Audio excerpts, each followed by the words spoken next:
Hi, everyone. This is Victoria Rutherford from Adelaide Capital. Thanks for joining me today. Before we get started with the webinar, I would first and foremost like to introduce the newest member at Adelaide Capital, Lily Law. She's been doing a lot of work on the EverGen story, and so she's going to be my co-host on the webinar today. And with that, I would also like to introduce Chase Edgelow, the CEO of EverGen Infrastructure. So EverGen is the leading renewable natural gas player in Canada. They've been building their portfolio across Canada and have spent the last year accumulating assets as well as growing volumes at their current projects. I'm going to hand it over to Chase, and he's going to talk about, where they are now and what we should be looking for throughout 2023. So Chase, over to you. You can share your screen and take the floor. Thank you, Victoria, and thanks, Lily, for joining. I think this is an exciting time for EverGen. We're in obviously the start of a new year. It's been a busy year for us. We've had our head down executing on a couple of our key projects, but at the same time, it's been a good start to the year in terms of share price performance. So whether those two things go hand in hand or not, sort of set that aside. I think what is still being missed is the value in our platform.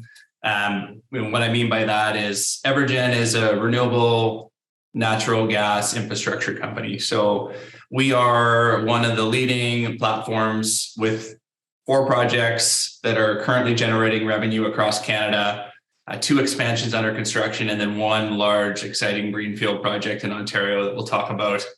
And really, in this space today, it's relatively new. We're seeing incredible valuations being paid for platforms like ours, particularly south of the border, transactions that are happening that that show that the strategics are paying attention to this space. So the BPs and the Chevrons of the world, but also the large infrastructure investors out there as well. Our base business is about building strong, long-term contracted cash flow. So we're doing that. We've got, with the 2 projects that we have under construction with completion in Q1 and Q2, it will take our built-out capacity to 240,000 gigajoules of RNG production. And what that means on an EBITDA basis is around $8 to $10 million of EBITDA from those assets. That's with a long-term contracted cash flow profile. So we're getting paid to take organic waste in on the front end of our facilities. We're capturing the methane and we're selling that methane into the grid under 20-year offtake agreements, and in particular with FortisBC. And with that, with those 2 projects complete, we then move on to the rest of our core portfolio. So with additional construction, 1 additional project, we reach 420,000 gigajoules and $13 to $20 million of EBITDA from that built-out infrastructure. We've got a funded balance sheet to get to that level. We've got $25 million of undrawn debt. We had $12 million of cash on balance sheet at the end of Q3, and we'll have a strong free cash flow profile to reinvest into our assets. And then the real value proposition for us is underpinned by that base production. It's it's a multiple of EBITDA is traditionally how businesses are valued. We're currently on a forward-looking basis, consensus 2 to 3 times EBITDA, and peers are at north of 10 times. And I think whether we're talking about single small assets in the space transacting privately or large platforms that we've seen transact at multiples that are closer to 20 times, I think there's a huge journey for us to go on here, and it's a great time to be looking at our company from an investor standpoint. The profile of the assets that we invest in are low risk, high margin, focused in the renewable energy space, and I'll just jump to exactly what that is in a second. Before we're getting there, I just want to touch on our capitalization structure. So we've got about 13.9 million shares outstanding. The bulk of those shares were issued through 3 financings. So our original financing was at $5 a share. We then did an $8 a share private round. So we raised about $38 million privately. And then we went public through an IPO in 2021, raised $21 million in that IPO at $6.50 a share. So the cost base for our investors is a lot higher than where we're trading at today. So a compelling buying opportunity, whether you're looking at historical valuations, the cost of the assets that we've acquired and the value of the assets that we've invested into, or on a forward-looking basis based on our platform value. The median target price is $6 a share, and I think today we're at about $3.30. Our transition from where we are at today to $13 million of EBITDA really consists of executing on our core RNG expansion projects, which I'll touch on in a minute here. If I go to what that means as we continue to step through that transition, we believe that you'll see a strong valuation uplift underpinned by not only the growing cash flow profile that we have, but also the projects that we will continue to add to our portfolio. So what do we do? I think it takes a while to get to this slide, but it's probably my favorite one to talk to in the deck because it just bakes our business into a really simple 3 steps. We take organic waste in on the front end of our facilities. We take 3 types of waste: residential, household, green bin organics. We process those. We take in agricultural waste, so manure being the primary agricultural waste that has large emissions associated with it, and commercial food waste. And we specialize in doing mixed waste projects. So taking in these 3 types of waste at our facilities, commingling those, putting them through a process called anaerobic digestion, which for those that aren't familiar is relatively simple. We're putting all of that liquid waste into a large tank. We're accelerating decomposition by mixing and heating to about 50 to 60 degrees C. And as that happens, we accelerate the decomposition process, and methane that would have normally got released had these types of waste ended up at landfill is released in our digester and captured. And so it's really that methane that is the valuable component in biogas. We then upgrade that to pipeline spec, and we're putting that methane into the grid, no different than any other traditional natural gas in the pipeline. So what we're producing is really a drop-in green fuel that can utilize the existing gas pipeline infrastructure network. And I think that's the part that we think is really cool and valuable as the market looks to transition from traditional energy sources to renewable. Those sources that can use the existing infrastructure have a built-in advantage. And then I think the next part of the process that's important to think about is, as all of the methane is released, you're left with liquid digestate. So we take that digestate, and it's high in nutrient value. It gets used as fertilizer and soil amendment. It's an organic alternative, traditionally high and energy intensive fertilizer. So that today is not a revenue source for us. It's something that we give back to the agricultural community, typically at no cost. I think as we move forward, you will see that become increasingly more valuable as there's pressure on traditional fertilizers as well.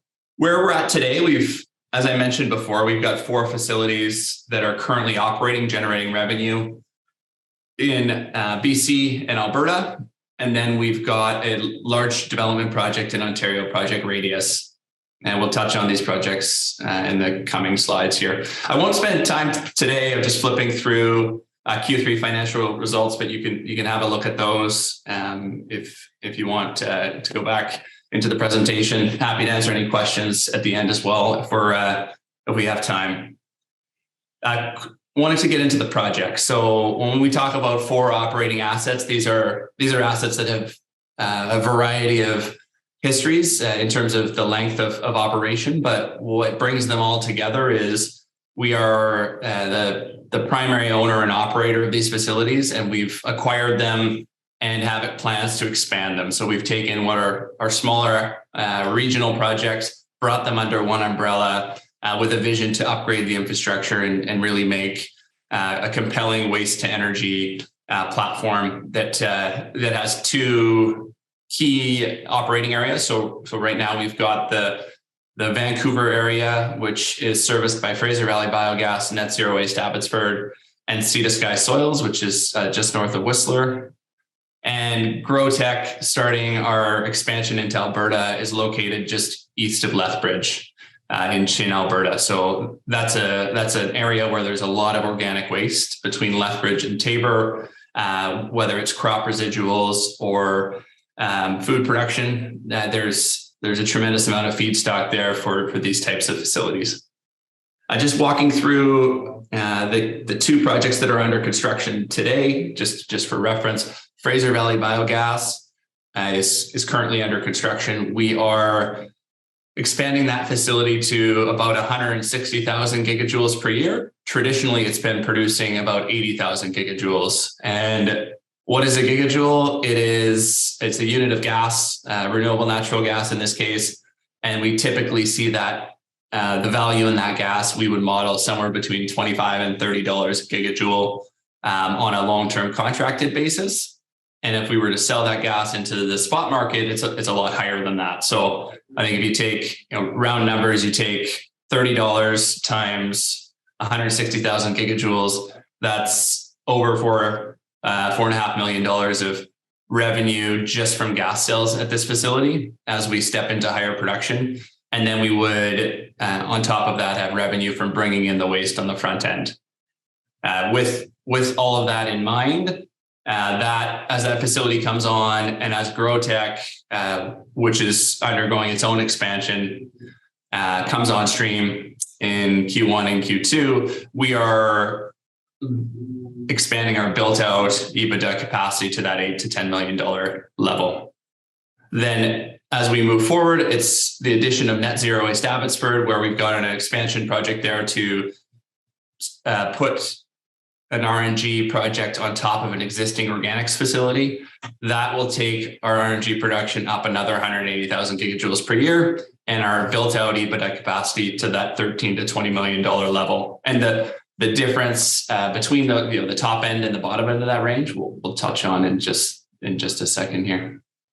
So if we look at this waterfall chart, the left-hand side is really how we look at projects. It's our base case estimate. So we're getting paid a long-term contracted gas price from our facilities to produce into the utilities, green gas. We're getting paid a tip fee from municipalities and other waste partners to take in and process waste on the front end.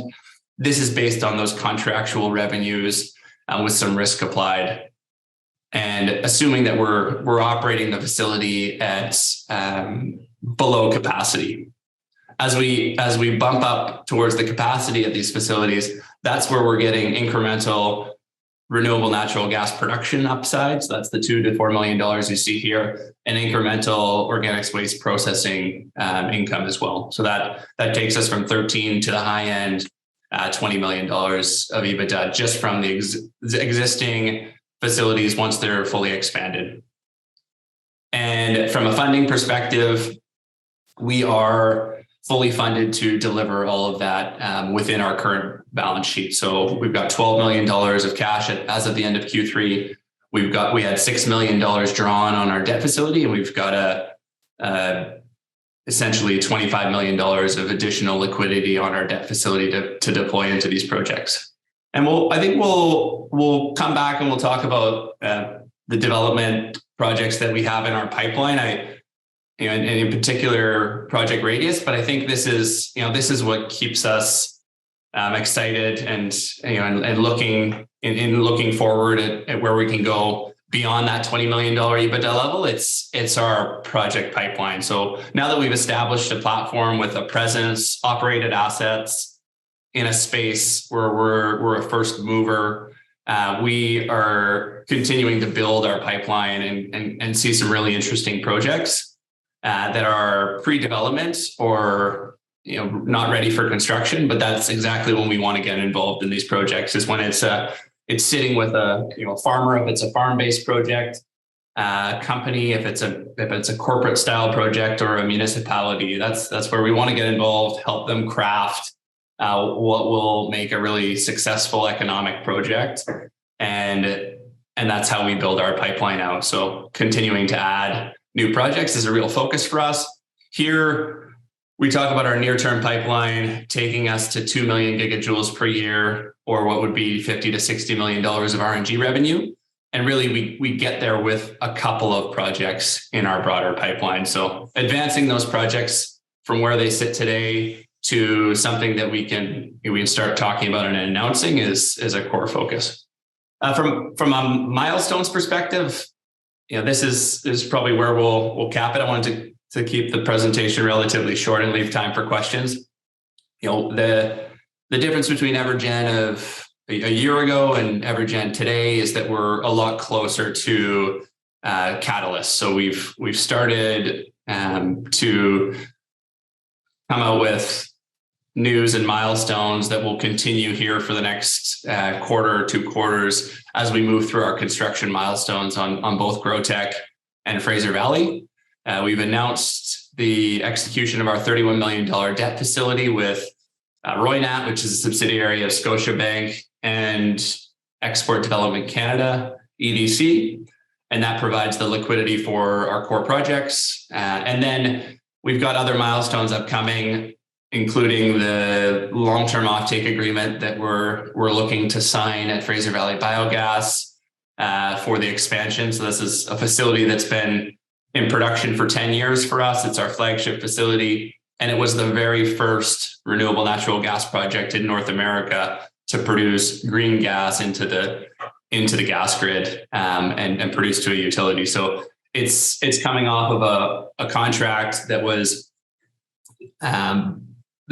put in place 10 years ago when RNG pricing was a lot different than it is today. So the signing of a long-term agreement there could be $100 million plus revenue contract for us. So really underpinning the future of the business, and we're really excited for that and for how our negotiations have gone. Lots of interest in getting renewable natural gas that is available today. There's a lot of projects out there that have a long lead time. What's nice about Fraser Valley Biogas is it's producing gas today. And then I think the other thing is really, is coming out with additional projects as we advance them in our pipeline to a point where they're nearing shovel ready, including Project Radius, which we'll touch on in Ontario. So I think that's it in terms of a quick rundown, and then turn it back over to you, Victoria. Yeah, thanks, Chase. So I'll just remind the audience that there is a Q&A box at the bottom of your screen. So if you do have a question, you can just type it there and we'll get to it throughout the session. So Chase, maybe just stepping back a little high level, could you describe the current macro environment as it relates to renewables and how it should benefit EverGen over the next coming years? Yeah, I think there's a couple of real positive tailwinds for the renewable space. I think in 2022, there was a real pullback and a shift away from some of the traditional renewables. If you think about what was driving that, I think in a lot of cases, there was tech companies that had technology risk that required a strong buoyant economy for their businesses to make sense. And then there was the traditional renewable energy infrastructure companies, the Northlands and Interjexes and Brookfields of the world that have made a ton of progress in terms of building large platforms, but that in doing so, they've chased larger and larger projects and lower risk projects to the point where a lot of those projects would have 10% rates of return. So as you sort of think about interest rates coming up, as interest rates approach that 10% level, the ability to add leverage, make returns for infrastructure fund owners got tougher and tougher, or on a relative basis, those interest rates really impacted their project returns.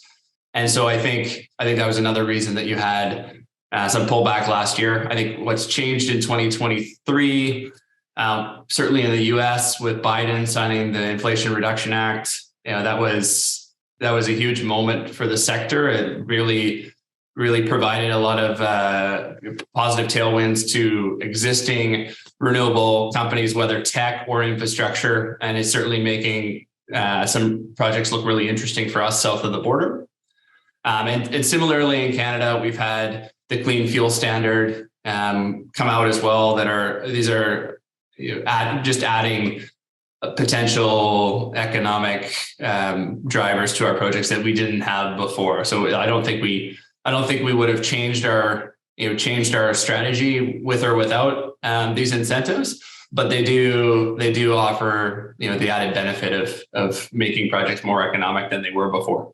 And then just in regards to your timeline for some of your expansion projects, so I guess what should we be expecting from you over the next few months, and what are you anticipating in terms of timeline as we look at layering in Fraser Valley, GrowTec, and then NetZero Waste Abbotsford a little bit later down the road?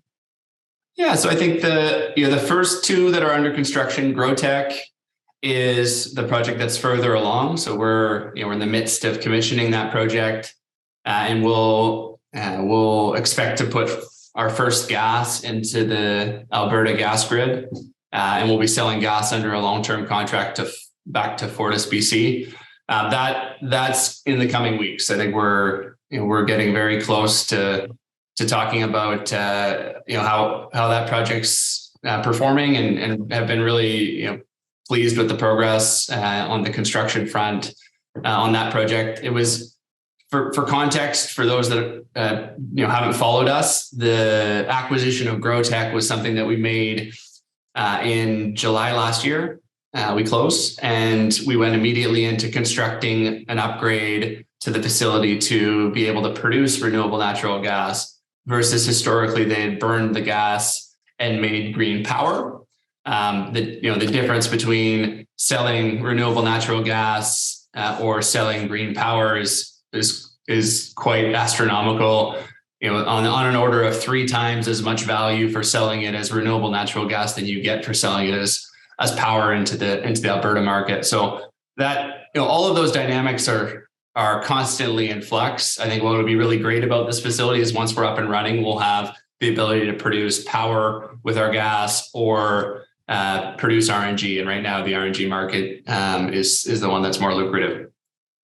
A construction timeline for Fraser Valley Biogas.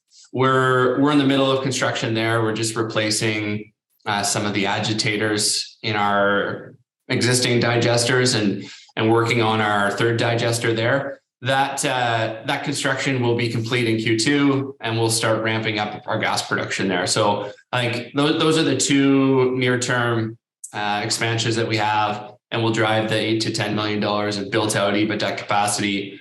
And then NetZero Waste Abbotsford will be the next project up on the hopper. And we've got an offtake agreement, and we've got existing feedstock going to that facility. In terms of organic waste, we've got a design class 3 cost estimate, and we will be looking to break ground upon securing permits there. And so we've talked about that will be anytime in the back half of this year, depending on how quickly we can get our permits. But ultimately, it's a project that's ready to go upon receipt of building and construction permits. And then any expectations on the timing for GrowTec Phase 2? Yeah, so GrowTec is Phase 1 takes us to 80,000 gigajoules per year. Phase 2 is 140,000 gigajoules. So it's about a 60,000 gigajoule per year step up. A lot of the infrastructure that we've installed over the past few months will get us there. We may need to make some modifications and debottlenecking on the back end of the facility in order to increase the gas production to that level. So we're working on our cost estimates here. We don't have a timing or a detailed project plan that we're ready to share yet. But I think in the coming months we'll provide more information on that. I think the opportunity for us is to do it as quickly as possible. I think we want to get through commissioning, start to bring incremental organic waste to that facility, and then move quickly into the expansion. What have you been seeing lately with regards to prices on tipping fees and also the availability of feedstock?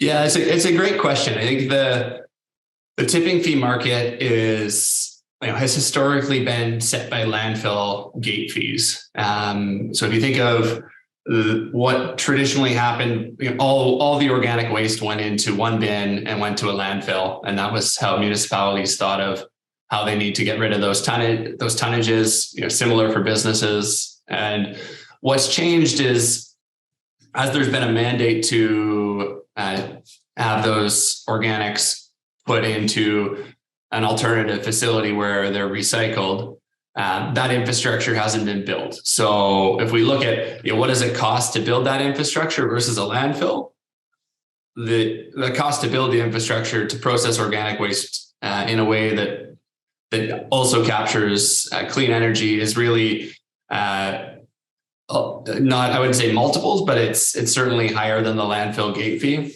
So we've seen that start to climb up. In particular, I think a real good case study for this is in Toronto and the city of York. They just announced a long-term contract to have their organics processed, and they stipulated that they wanted it to go to a facility like the type of facility that we build. That wasn't a process we were involved in, but I believe the gate fee was north of $150 a ton.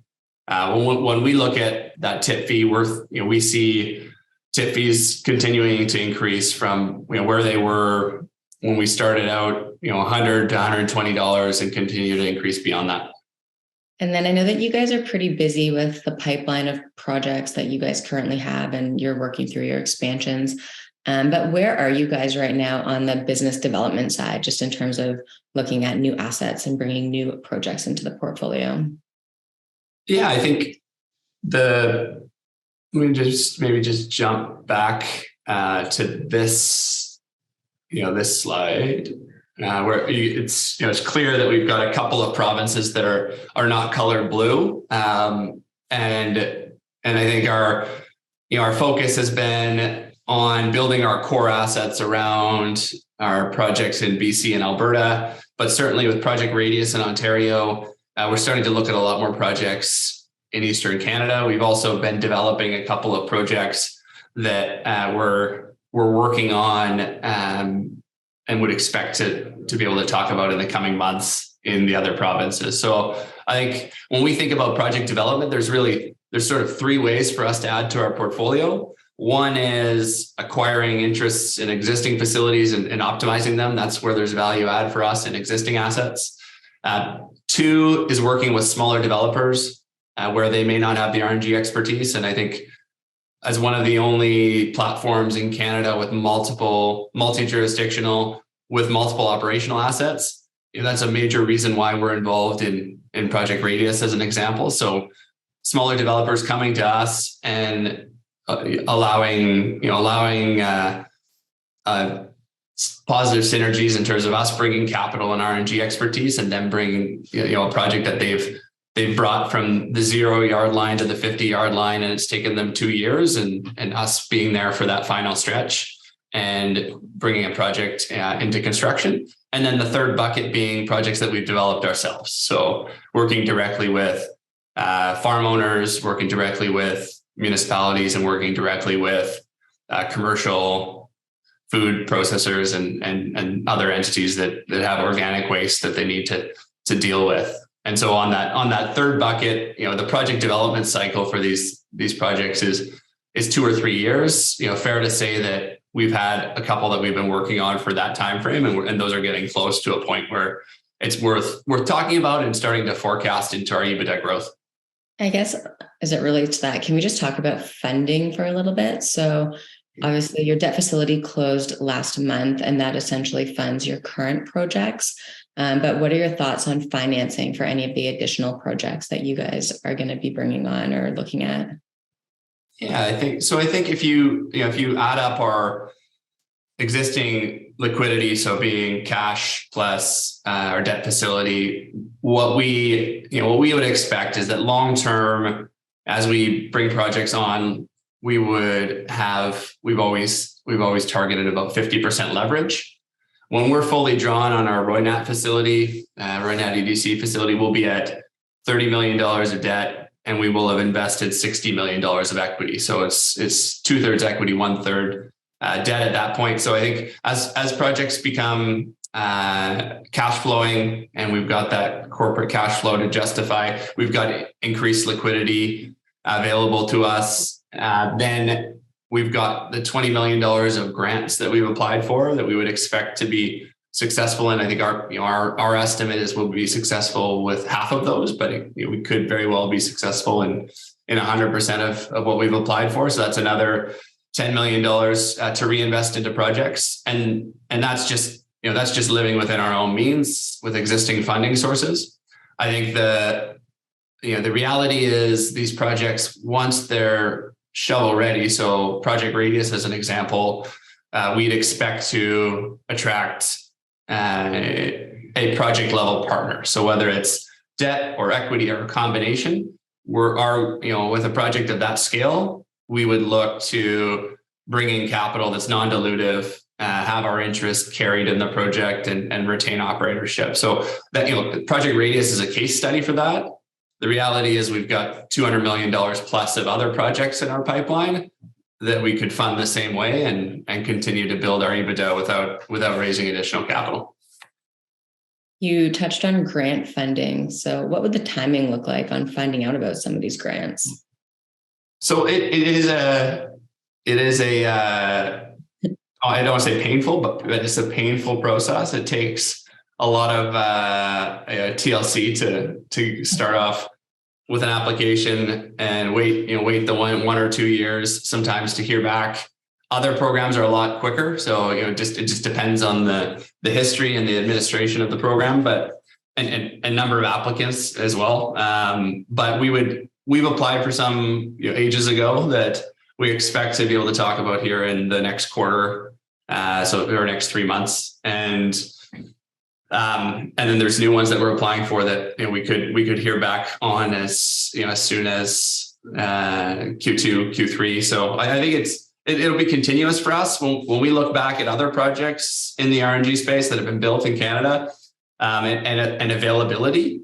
We're seeing 30% of the project costs are typically eligible for grants. So we don't bake that into our forecasts. It's not part of our core returns, but if we're successful in getting those grants, we are able to recycle capital into new projects and accelerate our pipeline.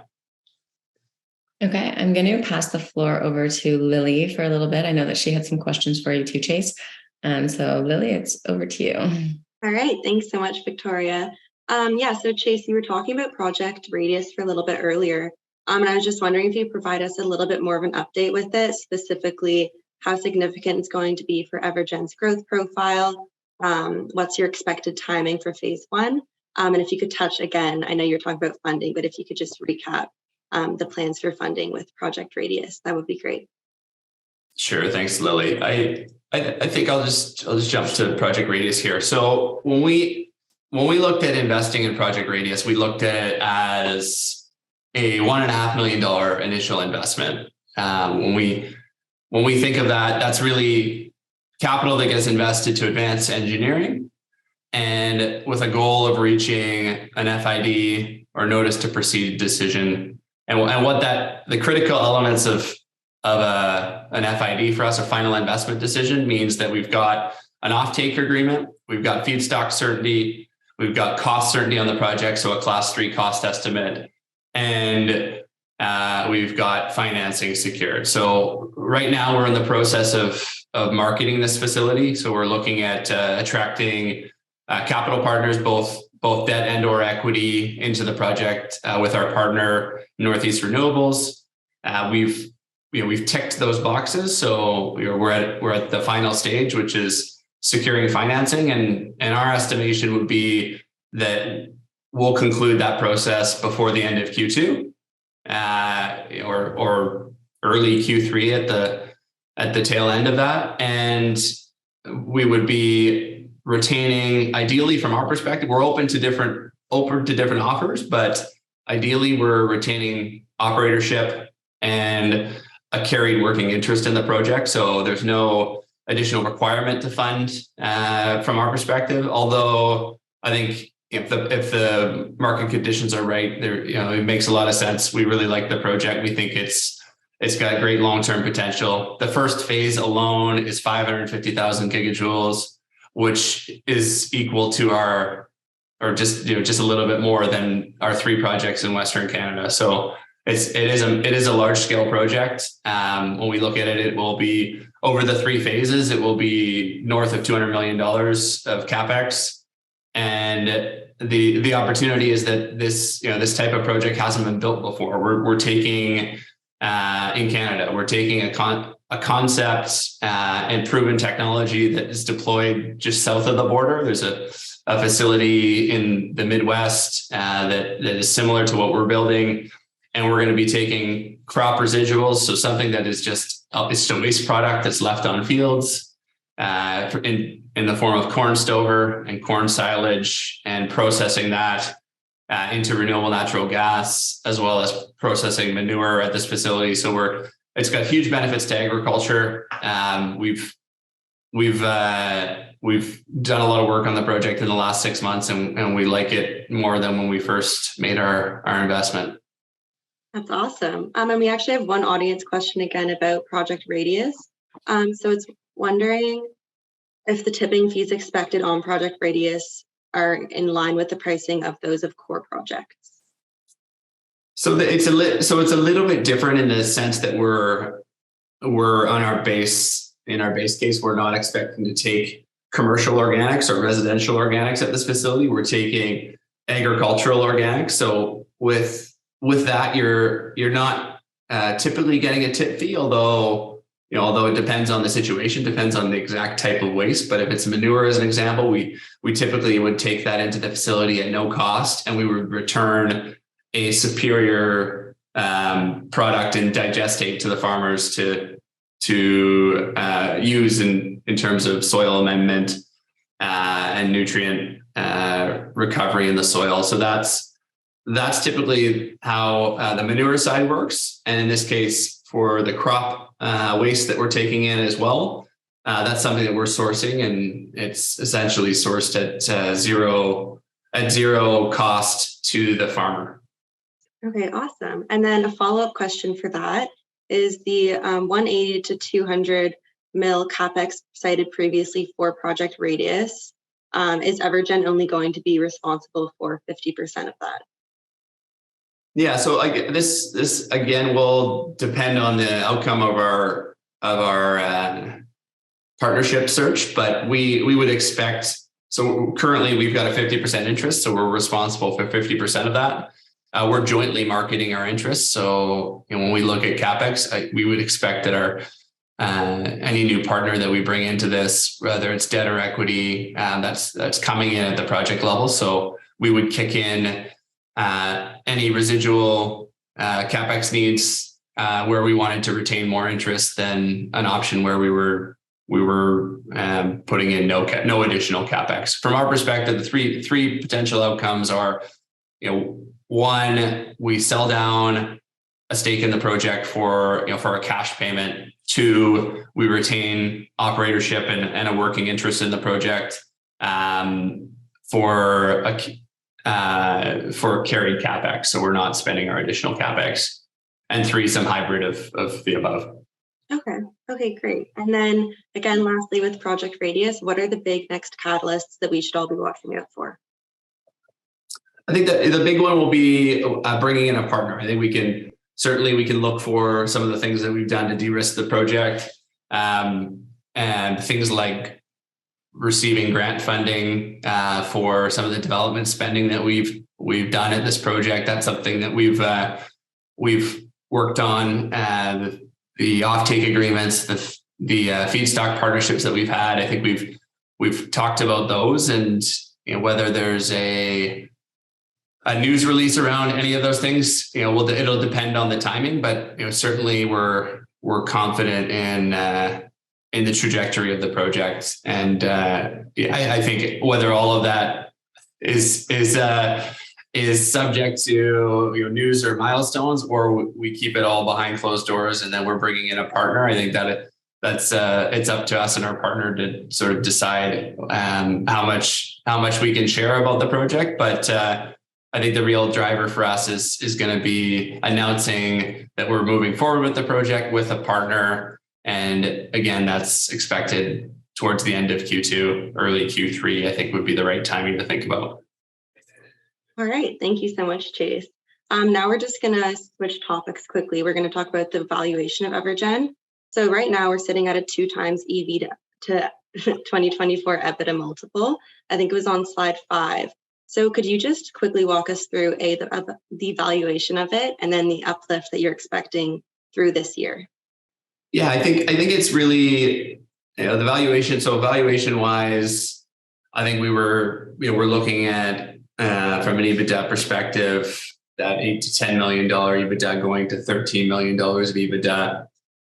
Where we're currently trading today with net cash, I think about approximately $5 million net cash position based on Q3 financials. So if it's a $45 million market cap, that's a $40 million enterprise value on when we're fully built out, $13 to $20 million of EBITDA. If you compare that to peers, there are some peers that have no EBITDA and are trading at valuations that are really based on their project pipeline. So, if you break EverGen into 2 parts, one being what's going to be fully built out within our own means, and then our project pipeline, there's a sum of parts there that I think adds up to something well north of $100 million. If you just look at, say, $10 million of EBITDA, when we hit that threshold, and you think of a multiple 10 to 12 times EBITDA, that's $100 to $120 million enterprise value. And at that point, we would have net debt of, let's say, $30 million if you're assuming our facility is fully drawn. So you build that on top of today, that's still a 2x from where we are at today. But what we're really seeing is platforms like ours being valued at the high teens in terms of entities giving value to the pipeline. So if we look, you look back at this slide, I think we highlighted a couple of transactions. BlackRock acquiring Vanguard is one where there was a pipeline of projects and a number of them were under construction, but they, as far as I'm aware, had just crossed over from negative to positive EBITDA.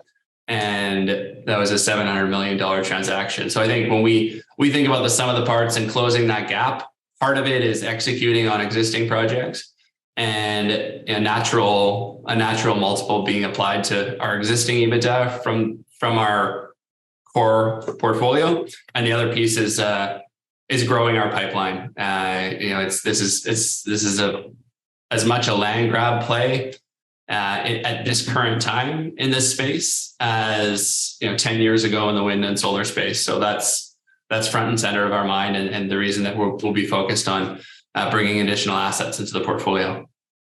All right, it's exciting stuff. So a last question for me is just watching the EverGen stock over the past year. We've had a few major dips, and I'm just wondering if you could quickly walk us through what happened. Sure. This is a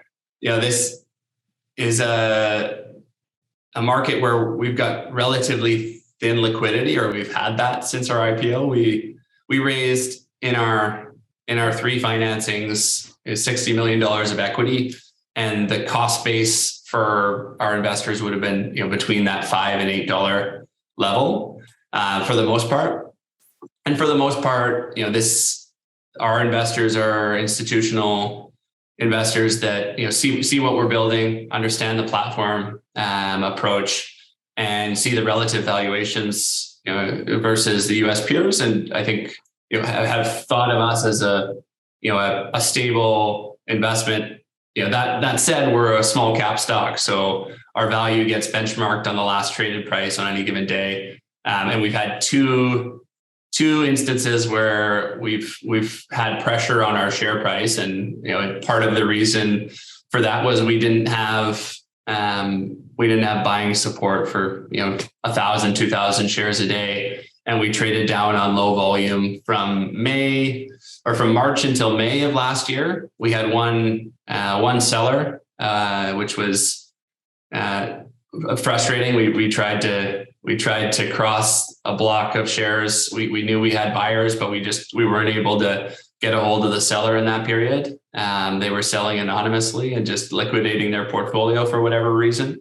And with thin volume, that's part of the risk and part of the reason that we've spent a lot of time trying to get the story out. So we've got a broader investor base. I think we've turned that corner in a sense that we've got a broader following now, not just institutionally, but also through retail channels as well. We never really had much of a retail shareholder base, and I think it's been a real opportunity for those that have accumulated stock in the last 3 months to get in at levels that are well below where we've ever issued equity. And based on the fundamentals, we think we're going to be back above and beyond where we've issued before. So I think that's been the real driver. Thin liquidity works as well on the way down as it does on the way up. I think we've solved some of those fundamental issues that we had before, and I think it's a bright outlook for 2023.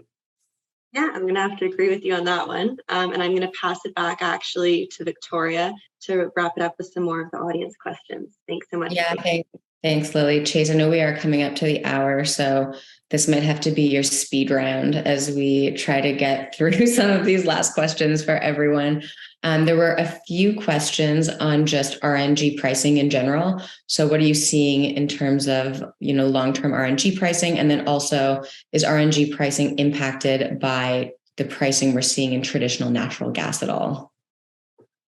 Yeah, so great question. I think when we went public, we talked about how we were thrilled to be in the space because you get 20-year offtake agreements with A-rated utilities like FortisBC.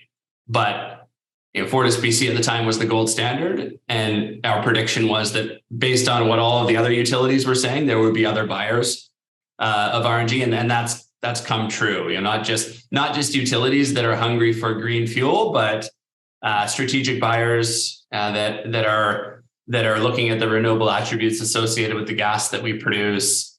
And so if you think of the buildup, depending on who your buyer is, they're going to look at that differently. Somebody that has a net zero goal and it's just about calculating the overall emissions of their operations is going to look at it differently than somebody who's a commodities trader and trading carbon credits associated with the gas in different carbon markets, whether it's BC, federal Canadian markets that are coming or in the Californian market. But the easiest way to think about it is the value of our gas is the brown gas or the traditional natural gas equivalent. So our gas has almost the same energy content as traditional natural gas. So if that's $3 a share, or $3 a gigajoule, the spot AECO price, that's part of the value equation. The next piece of it is how carbon negative the gas is. So when we build a facility, we're capturing emissions. So therefore removing carbon equivalent emissions from atmosphere. And because methane is 30 times to 80 times more harmful than CO2, that's got a really large multiplier effect. For every methane molecule we capture, it's equal to 30 times the equivalent on a CO2 basis. So that is another stack. In the current market, I would say you're seeing, depending on the carbon intensity of the project, anywhere from $25 to $50 a gigajoule being paid for the renewable attributes. And then the rest is the brown gas price. Okay, perfect. Thank you for that. Another question, what gives you the confidence that you're going to receive permits for NetZero Waste Abbotsford in the back half of this year? So at NetZero Waste, we've spent a lot of time and effort trying to expedite permitting processes. So I'm not going to say that there's 100% confidence that we can predict how quick government entities will move, but we've got a dedicated team working on the problem For us, it is, it's about showing that we've got best-in-class facilities. We've continued to make investments at that project, and we've been working closely with the municipal and provincial authorities to expedite those permits. I think if there is a delay, it's a delay in the project, and so far delaying our projects has actually resulted in CapEx coming down from where it had peaked before. So I think it's a double-edged sword. We want to move as quickly as possible on that project, but I think keep in mind as well, as as we move out of a real high inflation regime, we've probably dodged a cost increase bullet that other projects. If we look at some of the other RNG producers in the US, they've seen 30-40% project price increases. Okay. Are these projects financially viable without grant funding? Yeah, that's a great question. I think it's what attracts us to the space. And certainly there are projects that work a lot better with grant funding, in particular, and when you're dealing with feedstocks that are non-traditional. I think in the context of the projects that we look at, we're looking at projects that stand on their own 2 feet without grant funding. So our economics are, if we said it's a $30 million project, we're typically looking for our CapEx to be no greater than 5 to 7 times what we expect for EBITDA from the project. So similar to a 5 to 7 year payback on the facility. So a $30 million project, we would look to have anywhere between $5 and $7 million of EBITDA out of that project. And that $30 million, we're assuming we're investing with no grant funding. Now, if we get grant funding, we get 30% off the ticket price, and obviously that accelerates the payback by 30%. So I think that's the way we look at it. The answer is yes, and that's all based on a low risk 20-year contracting model. If we were to sell gas into the spot market, then we're looking at a lot higher price. So there's a lot shorter payback, but the risk profile on that is a lot different than having a long-term contract in place. So I think I'm going to wrap the Q&A there just as we come to the hour. But, Chase, I know that we're really excited to see these projects, finally come on that we've been talking about for a little while now, as well as the associated ramp in EBITDA over the coming year. Plus, we're hoping that you'll throw some surprises at us along the way with moving forward some other projects. So we'll watch to see what's happening. But for you, what are you most excited about for 2023? And then just any final thoughts that you want to leave everyone with? Yeah, well, first of all, thank you for hosting and for the great questions, for everyone who sent those in, for following our stock. I think, I talked a lot about the trading dynamics, but I think I would also say, we had floods last year and we had project delays. And I think what we've really focused on towards the back half of 2022 was setting ourselves up for success in 2023. So, making sure that we've got a contingency plan for anything that could be thrown at us through the construction period, both to keep costs down, to ensure that we've got the top quality facility built that we've envisioned, and ultimately to give us operational excellence as we've gone forward. So a huge credit, I think, to where we are today comes from the work that our team put in through the back half of last year. And right now it's about, having heads down and executing on our projects. Like any small business, we face the day-to-day challenges that, require everyone to pull together and put out fires, and yet it feels like it's one step forward, 2 steps back at times, but you just got to keep pushing ahead to make sure things don't come off of schedule or budget. So that's always been a core focus and will continue to be. And I think we're really, really happy with where things are tracking as we kick through the year. And then certainly most excited for the platform that we've built. If we look around the space and we look at what's going on, particularly on this slide, the value that some of these strategic entities are putting on platforms that look like ours is in the $1 billion range. And, we think of where we can get to with our current balance sheet, where we can get to potentially with a strategic partner. We're well beyond, where some of these transactions have taken place in terms of the assets that they have control over. So that's where we're really focused in addition to the execution on the core project. Okay, well, thanks so much. We always enjoy having you on and love all the insights that you give on EverGen. And with that, I'm going to end the webinar. So thanks everyone for joining us today. Thank you, everybody.